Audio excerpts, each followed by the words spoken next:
All right, sir, if I can't get you on camera, you're not here. I'm doing so right now. I am exempt from these rules and regulations. I motion and move this court to dismiss this case.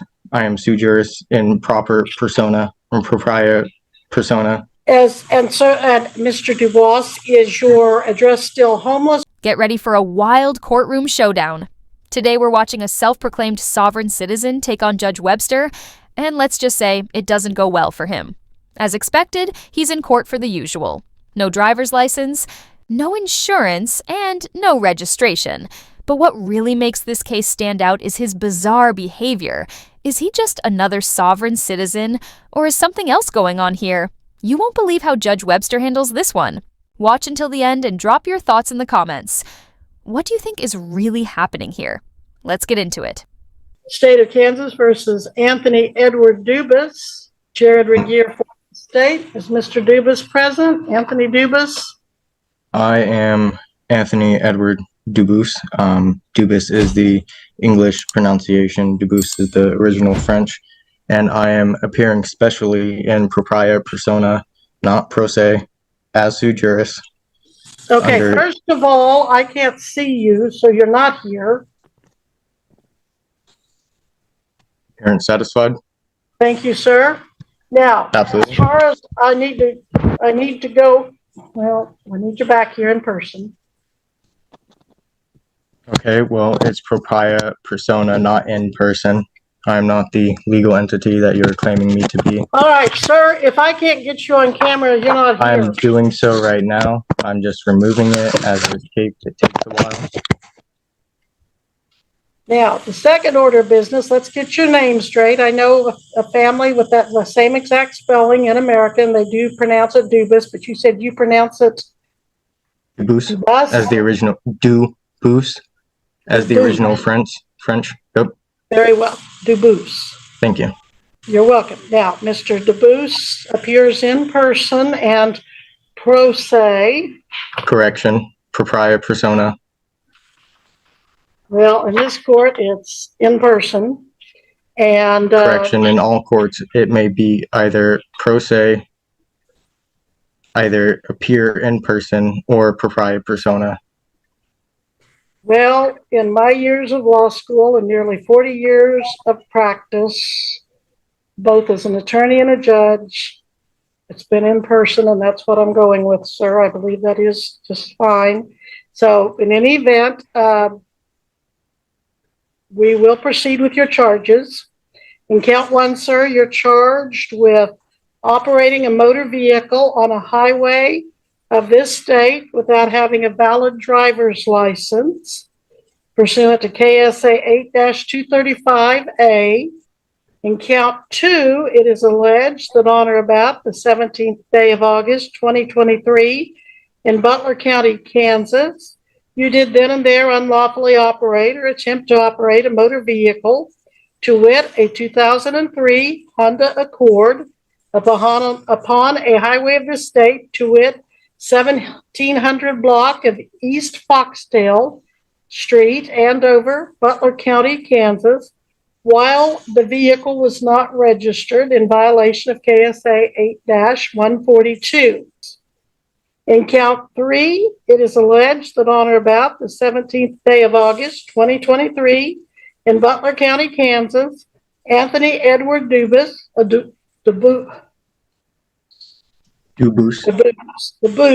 Thank you, Mara. unlawfully and intentionally drive a motor vehicle upon a public highway or property open to use by the public and failed to provide proof of insurance upon demand by a law enforcement officer.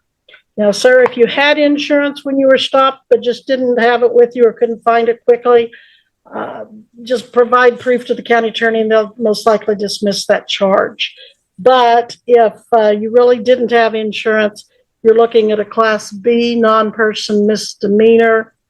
The law does require a minimum fine if you're convicted of $300 up to $1,000. And it does have a possible jail sentence up to 6 months. Those are the charges. This is almost too funny to believe. Just looking at the charges. No license, no insurance, no registration, You can already tell this person is a sovereign citizen. At this point, it's like they wake up every day determined to make life harder for themselves. What's so difficult about following basic laws? It's common sense. You can't drive without a license, and you can't own a car without registering it. Even the Supreme Court has confirmed that states have the right to require these things for public safety. But nope, sovereign citizens. Think they've cracked some hidden life hack while the rest of us are just blind followers. Honestly, part of the issue might be the education system. Think about it. From elementary school to high school, we spend years memorizing things we'll never use, yet there's barely any focus on basic laws, rights, or how legislation actually works.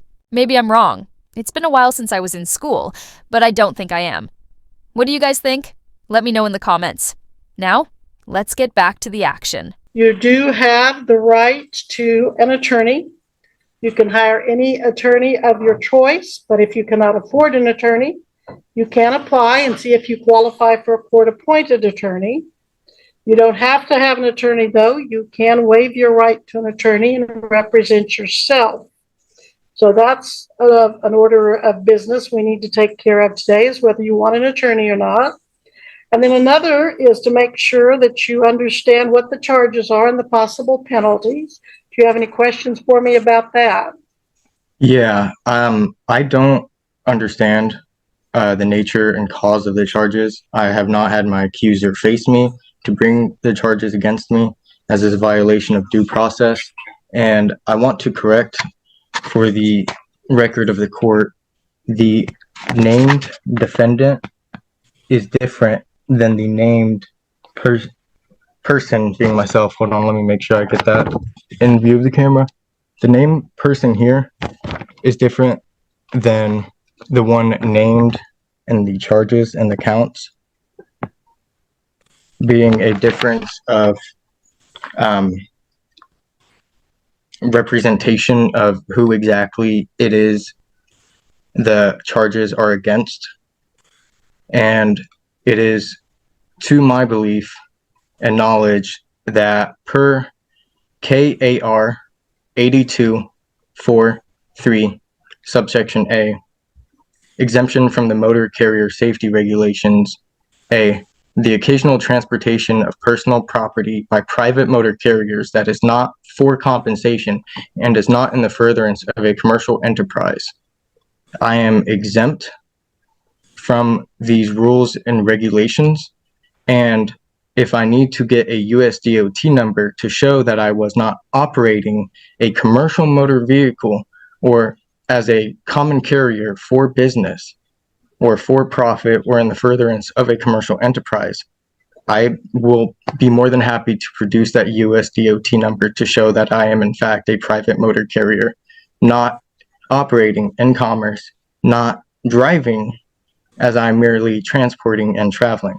Mr. Dubois, you are not charged under the Uniform Commercial Carriers Code as adopted by the state of Kansas.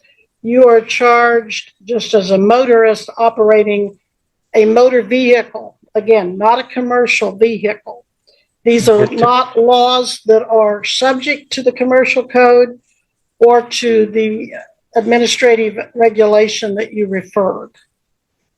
Although you mentioned the word operating, operating is a term used for the furtherance of a commercial enterprise, or driving, operating, the physical use or furtherance of for-profit business or for compensation.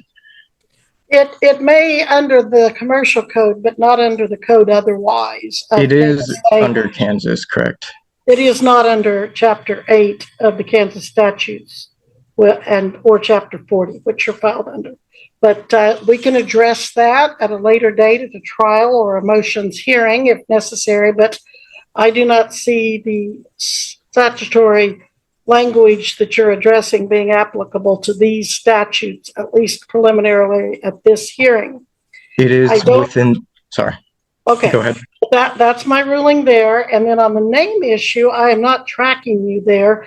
The only difference I see is that at the top of the document, state of Kansas and your name are capitalized, And in the individual charges, it's traditional capital letter of the first name, all lowercase of the remaining names throughout. So I'm not following that argument.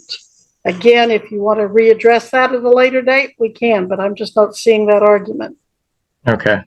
Now Well, then, I motion and move this court to dismiss this case. I can't help but laugh watching. This sovereign citizen confidently read off his little cheat sheet like he's cracked the ultimate legal loophole. It's honestly baffling. What's the end goal here? You go out, buy a car, then somehow decide you don't need a license. Then, when you get caught, you waltz into court claiming the court has no authority while literally standing in it? And if that wasn't enough, they start citing these made-up laws as if they've discovered some secret legal code.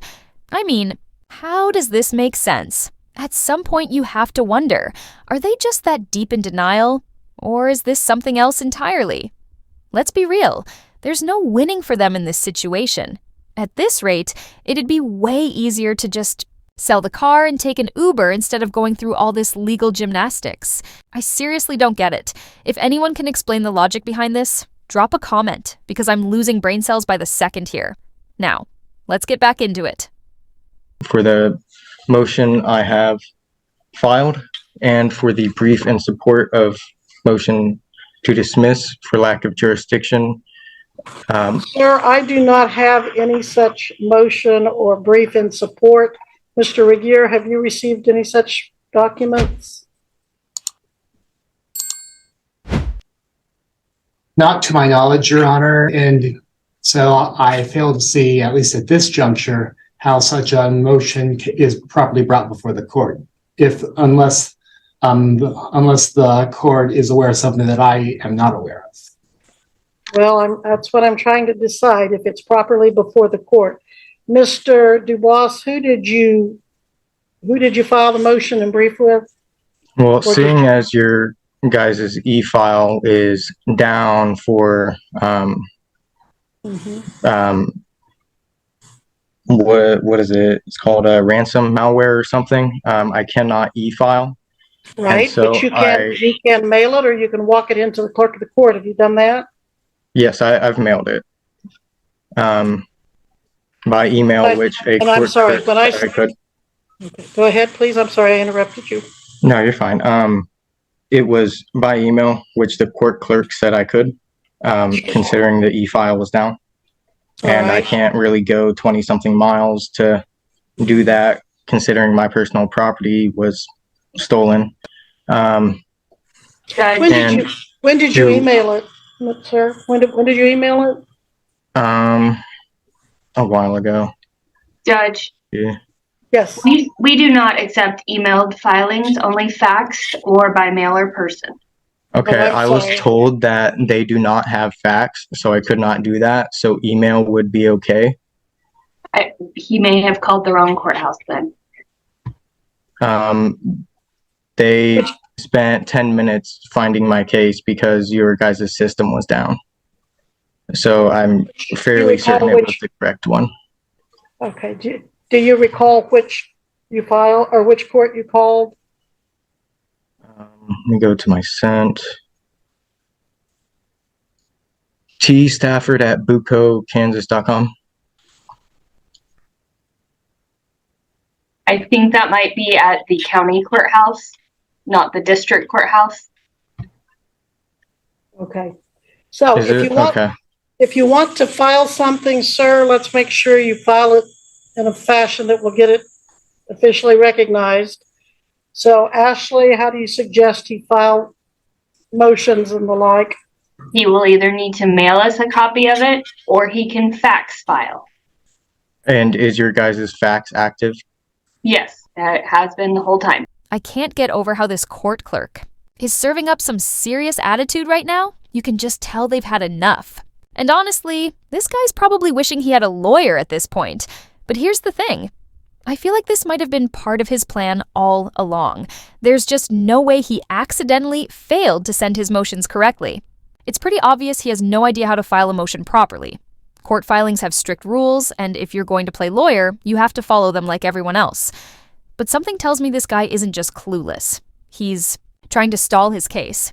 That being said, even if he was going to mess up, you'd think he'd at least send it to the right email. Though, let's be real, most courts don't even take filings by email. It all just seems like a shady move, but honestly, I'm not shocked. Typical sovereign citizen tactics. What do you guys think so far? Drop a comment and let's discuss. Okay, It's and not effectiveness. what's the fax number? Our fax number is 316-321-9486. Okay, and my honor, I have one last question. For the nature and cause of these charges, is it a criminal or is it a civil matter? This is a criminal matter. Okay, as is a criminal matter, there are two jurisdictions which I may be tried. One is the common law, and the other is a military tribunal. Which of those two do you intend to try me in? I intend to try you in this one, sir. Which is this one? Please elaborate. The criminal one. Well, criminal has two jurisdictions. It is either the common law or it is the military tribunal. Well, sir, we're not going to go into that at this point. Are you refusing to acknowledge to me and tell me the nature and cause of the charges? I have told you the nature and the cause of the charges. You are not elaborating. I think the remaining issue, sir, is whether you're going to hire an attorney, apply for court appointed, or represent yourself. My honor, I need to know whether or not this is going to be in the common law or a military tribunal. Well, I am going to ask you one more time. Are you going to hire an attorney, apply for court appointed, or represent yourself, sir? Again, I'm not representing myself. I am sui juris in proper persona, or propria persona. So you're not going to have an attorney, or are you? No, I'm not going to be presented or re-presented by any British agent, registrant, or anybody else to be a ward of the state. I'm standing on my rights, and I do not abrogate them. And if you're going to continue to move this court without any sort of evidence, well, I guess I'll have to file that, but We're going to set your hearing. How do you want to plead to the charges first? Then, if you don't want to have an attorney, how do you want to plead to no valid driver's license? My honor, are you attempting to administer the trust without permission and consent? I'm asking you for your response. I'm giving you the chance to respond. Do you want to plead to this charge or not? My honor, I don't make any pleas as I am appearing in propria persona, and any plea would submit jurisdiction to the court. I am here challenging jurisdiction under the common law as I am owed the law of peace. And this is a fraud action. The only fraud happening here is this guy himself. He's literally reading off some copy-paste script he probably got from a random Facebook group run by a self-proclaimed legal expert, aka another sovereign citizen who has no clue how the law actually works. It's beyond obvious and honestly pretty ridiculous. For some reason, sovereign citizens have this weird obsession with trying to force judges into saying whether a case falls under common law, military law, or whatever fantasy legal system they've cooked up. Newsflash: courts don't work. Like that, no judge is going to pause an entire proceeding just to explain something that's already set in stone by the legal system. Yes, common law exists, but it's just one piece of a much larger framework of statutes, case law, and regulations. These people act like they can bend the system to fit their beliefs, but the judge, he's just sitting there, unimpressed. Like, nice try. At this point, it's like watching someone argue with a brick wall. What do you guys think? Does he have even the slightest chance of winning with these tactics? Drop a comment and let's dive back in. As fraud in the inducement from the beginning under due process violations from Deputy Khalid Barake and the other officers or sheriffs that were on scene.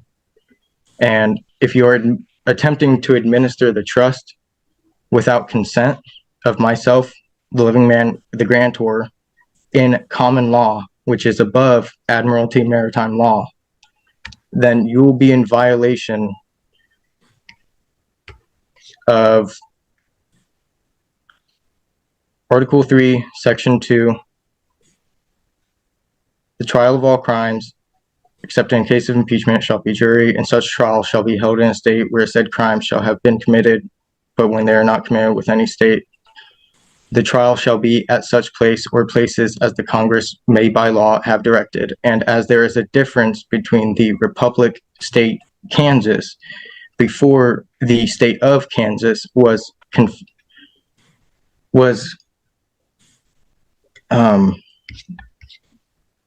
brought into the Federation of the Union of States. And you will also be in violation of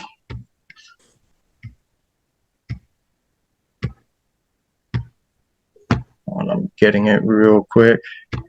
18 U.S. Code Sections 2381, treason. Whoever owing allegiance to the United States, the corporation, not United States of America or for America, levies war against them or adheres to the enemies, giving them aid and comfort within the United States or elsewhere, is guilty of treason and shall suffer death or shall be imprisoned not less than 5 years and fined under this title, but not less than $10,000, and shall be incapable of holding any office under the United States. Now, I, Anthony Edward Dubus, the proper case trade name, not the all caps legal entity of which you're attempting to administer the trust of, am an American state national, a Kansas state national per 8 USC 1101, subsection 21, and is recognized by the Kansas Human Rights Commission, as I have dealings with them going over my nationality in regards to a corporation in which I have a complaint filed against, has already been refused mediation by the company, and is being investigated by Barbara Carper, the special investigator of Kansas Human Rights Commission, over my case specifically. And if you are attempting to move this case against myself, you are in violation of executing law rather than just judging on it. Which, if I need to pull up that statute Sir, for case as well. Sir, do you still have the same phone number you had posted on your bond that you have with AAA Butler County Bail Bonds? Is that still your current phone number? My Honor, Mrs. 316-252? My Honor, Webster, it is, you may call me either Anthony Dubus or Anthony Edward Dubus. I do not accept the term sir. Very Although, well. yes, my phone number is still the same at 316-252-9724. All right. And is your address, okay. Mrs. iPhone needs to be locked. And Mr. Dubois, is your address still homeless, or do you have something more specific at this time? The judge really just hit him with the "you're homeless" card. That's got a sting. But honestly, the thing that's really catching my attention here isn't even that. It's the way this guy keeps calling the judge "my honor" instead of "your honor." I mean, come on, that's Courtroom Basics 101. It might seem like a small mistake, but it's actually a huge red flag. The whole reason you say "your honor" is to show respect for the judge's authority. But this guy, he's acting like he and the judge are old pals or something. Like they've got some special connection. That's just not how this works, man. At this point, he's only digging himself deeper, and there's no way he's climbing out anytime soon. Honestly, maybe he should be focusing more on securing stable housing instead of picking a fight with the judge. But what do you guys think? Let me know your thoughts, and let's get back into it. See, they refuse to put down my address. I am within Wichita, Kansas, rural free delivery, within the four corner rule 67202, aka the brackets around 67202, and they refused to put down my rural free delivery address and put me as homeless instead because they could not accept it. They refused. Also, Deputy Khalid Barakay, when I was taken to Butler County Detention Center, refused that there were any magistrates at all within any of the courts, which per due process of common law, I was to be taken before a magistrate or a tribunal, both judicial, either Article 3 or 4, in front of a magistrate judge to be decided whether or not I was even within the jurisdiction to be tried for these charges or commercial crimes. Your next court date will be 2 weeks from Monday. What do you have, Ashley? 2 weeks from this past Monday. What is it?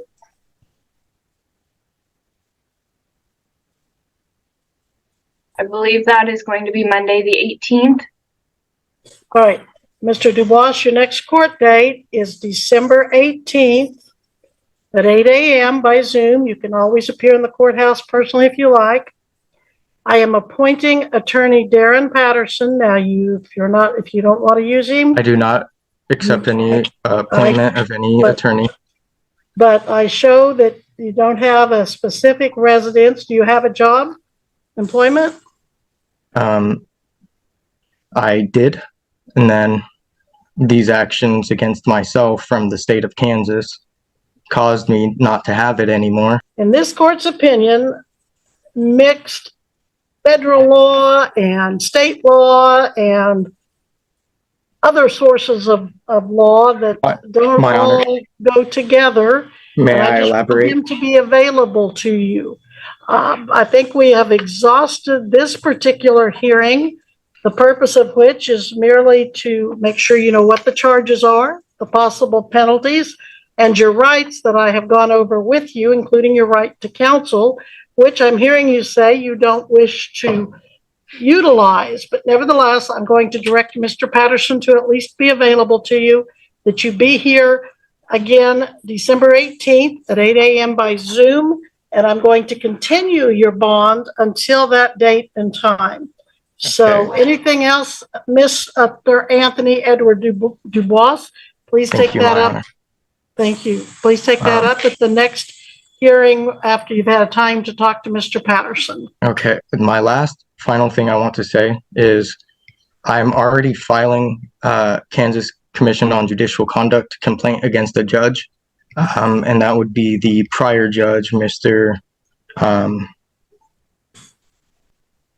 Mr. Lee, I believe. And I will be adding you to the complaint as well, as you are violating my due process right and my Sixth Amendment right. And just like clockwork, he wraps up the hearing with a classic sovereign citizen move, threatening the judge. We've all seen this play out before, right? These guys actually think that throwing around vague legal threats is going to make the judge back down or give them special treatment. Newsflash. It never works. What's even crazier is that this guy is unemployed, homeless, and still choosing to fight in court over something as simple as a driver's license. Like, bro, just get the license and move on with your life. It's really not that deep. Instead, he's making everything way harder than it needs to be. And let's be real, this whole situation screams victim complex. Every day it seems to get worse. He's blaming everyone, especially the state of Kansas, for his problems. But at some point, you have to take accountability. Life doesn't just bend to your will because you don't like the rules. We all have struggles, but that doesn't mean you get to ignore basic responsibilities or invent your own legal system to avoid them. He's playing the victim card hard, but it's just not working. So, what do you guys think? Has he fully bought into the sovereign citizen script? Or is there something deeper going on here? Drop your thoughts in the comments. That's all I've got for today. If you enjoyed this, make sure to like and subscribe. I post new content every day. So stay tuned. I appreciate you all. Take care.